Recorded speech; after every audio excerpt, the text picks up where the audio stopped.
Junie B. Jones and the Stupid Smelly Bus. Chapter 6. A Good Hider. When you're the very last one in line, nobody watches you.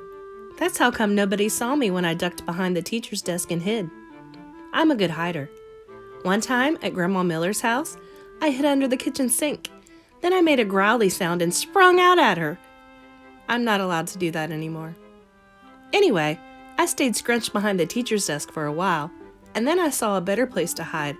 It was the big supply closet in the back of the room. And so I ran back there very fast, and I squeezed onto the bottom shelf. I squeezed right on top of the construction paper. Most of me was comfortable, except my head was sort of very tight, and my knees were all bended, like when I do a somersault. Then I pulled the door mostly closed. Don't shut it all the way, though, and I mean it, I said right out loud.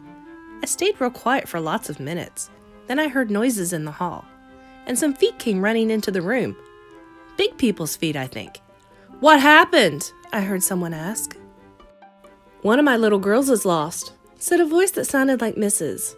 Her name is Junie B. Jones, and she didn't get on the bus, so now we've got to go out looking for her. Then I heard some keys jingle, and the feet went running out again, and then the door shut. I still didn't come out of the closet, though. When you're a good hider, you can't come out for a very, very long time. I just stayed mere all bended up, and I told myself a story. Not an out loud story, I just told it inside my head. It was called The Little Hiding Girl. I made it up, and this is how it went. Once upon a time, there was a little hiding girl. She was in a secret spot where nobody could find her, except her head was very tight, and her brain was squishing out.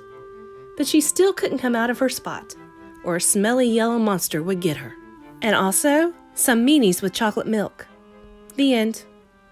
After that, I rested my eyes. Resting your eyes is what my grandpa does when he watches TV after dinner. Then he snores. And Grandma Miller says, "Go to bed, Frank." It's not the same thing as a nap, though, 'cause naps are for babies, that's why. And anyway, I didn't snore. I just did a little drool. Then finally, when my eyes were done resting, they woke up. And so I came out of the closet and ran right to the window. And guess what? There weren't any cars in the parking lot, and no stupid, smelly bus either. Whew, that's a relief, I said. A relief is when your stomach doesn't feel squeezy anymore. After that, I went back to the closet. 'Cause while I was hiding, I sniffed the smell of clay, that's why. And clay is my very favorite thing in the whole world. Hey, I see it up there, I said. The clay was on the middle shelf. I stood on a chair to get it. It was blue and stiff, and so I had to roll it on the floor to make it soft and warm. Then I rolled it into a blue orange. It was very beautiful, except it had some dirt and hair on it. After I was done, I went to the front of the room and sat down in my teacher's big chair. I like teacher's desks very much. The drawers are so big I could fit in one, I think. I opened up the top one.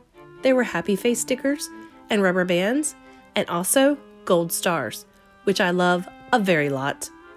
I stuck one on my forehead.